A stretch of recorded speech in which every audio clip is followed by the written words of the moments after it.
दोस्तों, मैं आपका दोस्त आशीष शर्मा एक बार फिर से श्री जी संस्कृत क्लासेज में आपका स्वागत करता हूं। कक्षा 10 के लिए संस्कृत का इस बार जो है व्याकरण बिंदु जो है वो मैं समास लेकर आया हूं और इसको हम समास को विस्तृत रूप से पढ़ेंगे। क्षमा चाहता हूं कि मैं अभी थोड़े दिन से पहले से वीडियो नहीं डाल रहा हूं। मैं थोड़ा सा फीवर था, बुखार बीमार था, इस वजह से मैं नहीं डाल पाया। तो हम आज जो है वो समास के टॉपिक पर जो कक्षा 10 में नवीन पाठ्यक्रम में जो संशोधन करने के बाद में जो समास वगैरह आपके दे रखे हैं उनके बारे में हम विस्तृत रूप से चर्चा करेंगे। तो टॉपिक का नाम है समास। देखिए, सबसे पहले समास शब्द बना कैसे है। सम उपसर्ग और अस धातु है और घय प्रत्यय, इन तीनों को मिलाकर समास बना है। परिभाषा वगैरह आपके नहीं पूछता है, परंतु फिर भी जो है मैं आपके लिए समास का जो है वो मैं आपको बता देता हूँ। समास में जो है वो है समसनम इति समास है, अर्थात बहुत से जो पदों को मिलाकर एक पद बन जाता है उसको हम समास कहते हैं। बहुत से जो पद होते हैं उनको मिलाने के बाद अगर जो एक पद बनता है उसको क्या कहते हैं, समास। देखिए 2023-24 में नवीन पाठ्यक्रम में शामिल समास जो है वो अव्ययभाव समास है, कर्मधारय समास है, द्विगु समास है, द्वंद्व समास और बहुब्रीहि समास और द्वंद्व समास है।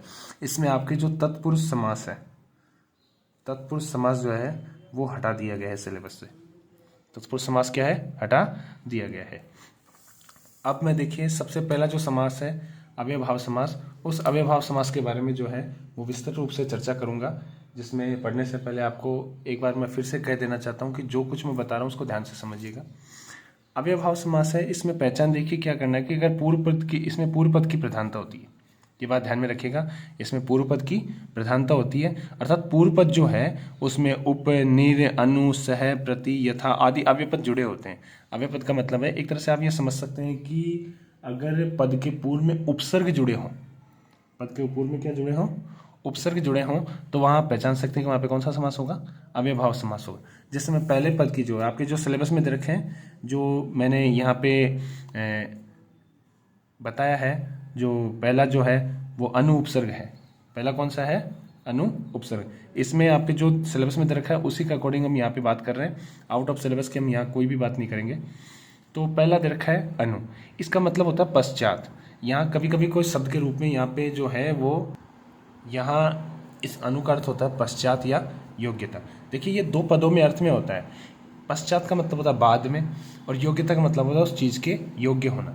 अब जैसे उदाहरण मैं बात करता हूँ तो अनुराजम है, अनुराजम है। तो यहाँ पे एक बात ध्यान में रखिएगा, अनु और नीरू ये दो बहनें हैं, अनु और नीरू।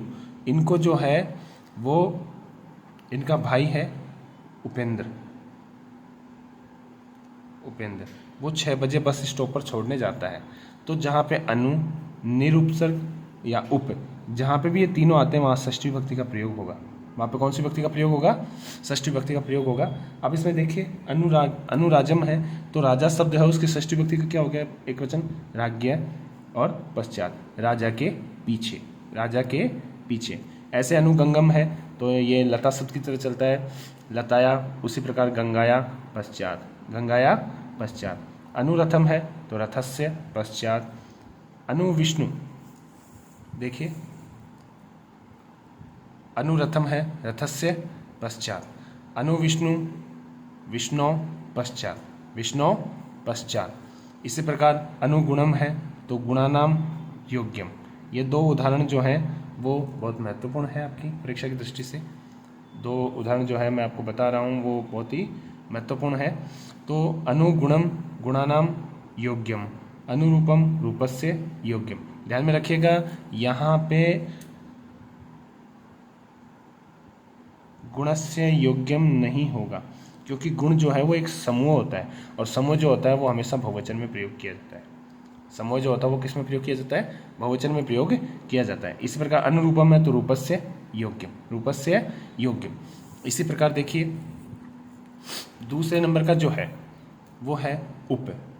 दूसरे नंबर का जो अव्यय पद है उसका नाम क्या है, उप। इसका मतलब होता है समीप, अर्थात इसका अपन हिंदी में कहते हैं पास में। हिंदी में क्या कहते हैं, पास में, अर्थात निकट में, नज़दीक में। ठीक है, समझ रहे हो। अब इसमें देखें नदी शब्द जो है उपनदम हो गया, उपनदम। अब यहाँ पे भी मैं आपको पहले बता चुका हूँ कि देखो अनु, नीरू और उपेंद्र ये तीनों बहन भाई हैं, और ये उपेंद्र जो बड़ा भाई है वो अनु को और नीरू को 6 बजे जो है, अनु और नीरू को जो है वो 6 बजे बस स्टॉप पर छोड़ने जाता है। तो इसमें देखिए उपनदम है तो नद्या समीपम, नदी शब्द है वो षष्ठी विभक्ति का जो है वो एक वचन है, षष्ठी विभक्ति का क्या है वो एक वचन है। इसी प्रकार जो है वो उपकृष्णम है। अब कृष्ण शब्द जो है वो पुल्लिंग रूप है, राम शब्द की तरह है, तो वह कृष्णस्य समीपम। इसी प्रकार उपगंगम है तो गंगाया समीपम, गंगाया समीपम, ये भी स्त्रीलिंग में है। उपयमुनम, देखिए ये मैंने 2 नदीवाचक शब्द जो हैं वो इसलिए दिए ताकि आपको अच्छे से समझ में आ जाए। गंगाया समीपम, इसी तरह यमुनाया समीपम, ये आपका उप का जो है अव्यय पद का वो आपका यहाँ कंप्लीट हुआ। मैं आशा करता हूँ कि आपको बहुत अच्छे समझ में आ रहा होगा। देखिए मैं जो कुछ बता रहा हूँ उदाहरण जो है वो इनके बाहर आपके 10वीं बोर्ड में नहीं पूछेगा आपके, मैंने इसीलिए जो है वो पूरा विस्तृत रूप से चर्चा करके, इसमें विस्तृत रूप से देख करके, विस्तृत रूप से इसमें है ना जो आपका जो अच्छे से इस पर ध्यान देते हुए मैंने आपके लिए बनाया है, वीडियो बना रहा हूँ। बस आपको थोड़ा सा ये ध्यान में रखना है कि जो कुछ उदाहरण वगैरह बता रहा हूँ वो आपको अच्छे से याद करना है।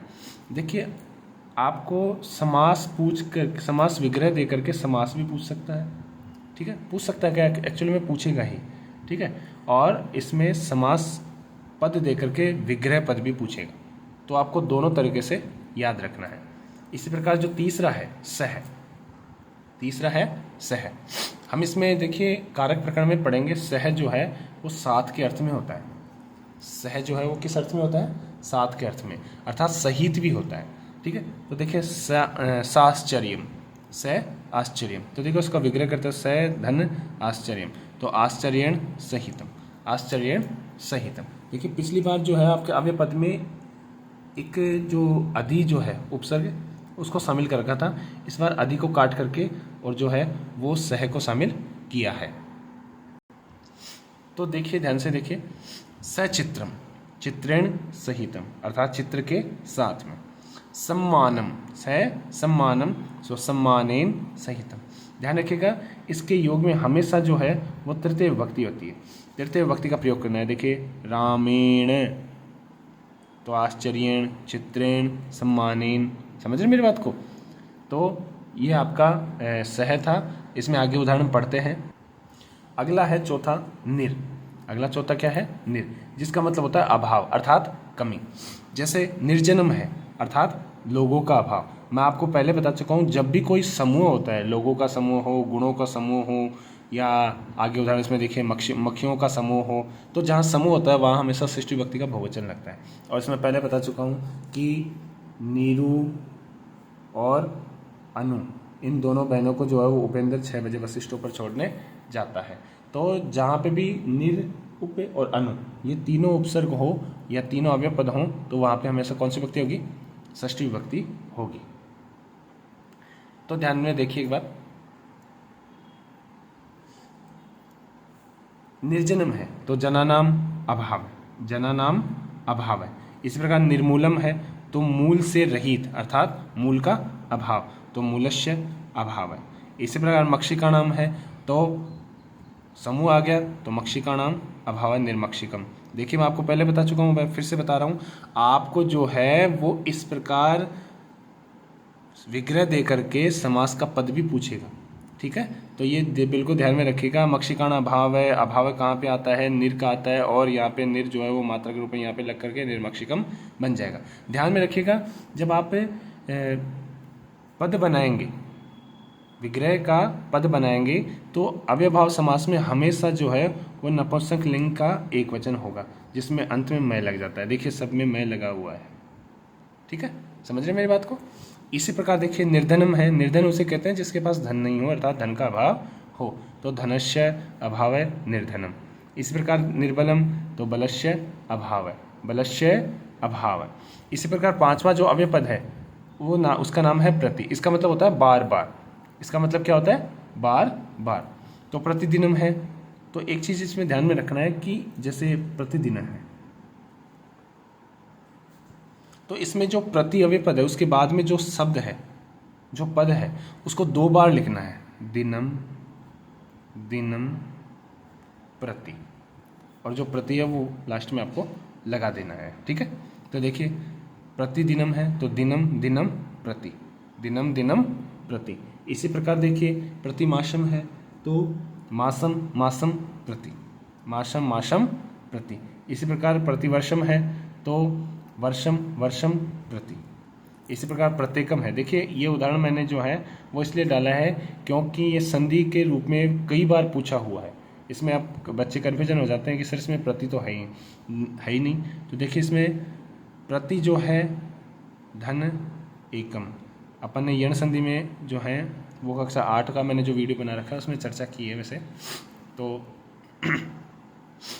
प्रत्येकम है तो एकम एकम प्रति। इसी प्रकार प्रतिवनम है तो वनम वनम प्रति, मतलब प्रति के बाद वाला जो शब्द है, जो पद है, उसको 2 बार लिख देना है और आगे प्रति लगा देना है। ये आपका प्रति जो अव्यय पद है उसका सॉल्यूशन हुआ है। अंतिम जो अव्यय पद का है, छठा अव्यय पद, उसका नाम है यथा, और ये बहुत अच्छे से आप पढ़ चुके हैं, बहुत अच्छी बार 8वीं में बहुत अच्छे से पढ़े भी हैं। ये कक्षा 10 के लिए बहुत ही महत्वपूर्ण वीडियो है और ये बहुत ही क्लिष्ट टॉपिक है समास का, जिसमें बच्चे अधिकतर कन्फ्यूजन रहते हैं कि कौन से उदाहरण आएंगे कौन से नहीं आएंगे। तो मैं आपको बता रहा हूँ, जो उदाहरण मैंने इस वीडियो में आपको बता रहा हूँ उन उदाहरणों से 1% भी बाहर नहीं जाएगा, ये आप गांठ बांध के रख लीजिए। तो अनतिक्रम्य, अनतिक्रम्य का मतलब होता है के अनुसार, अनतिक्रम्य का मतलब क्या होता है, के अनुसार।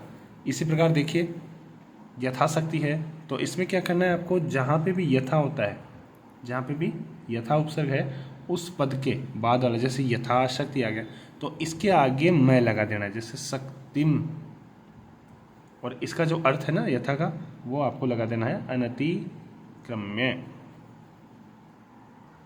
तो देखिए इसमें अनतिक्रम्य है, इसका आपको एक ही चीज़ ध्यान में रखना है कि शक्तिम, इसके आगे जो है वो मैं लगा देना है। ये एक तरह से देखिए नपुंसकलिंग जो है वो द्वितीय विभक्ति का एकवचन है, तो शक्तिम अनतिक्रम्य, शक्तिम अनतिक्रम्य। यथा बलम तो बलम अनतिक्रम्य, यथा गति गतिम अनतिक्रम्य। इस प्रकार यथा देवम तो देवम अनतिक्रम्य। यथेच्छम, देखिए ये मैं संधि विग्रह के कुछ उदाहरण डाल रहा हूँ, संधि करके के इसमें उदाहरण जो है वो मैंने डाले हैं।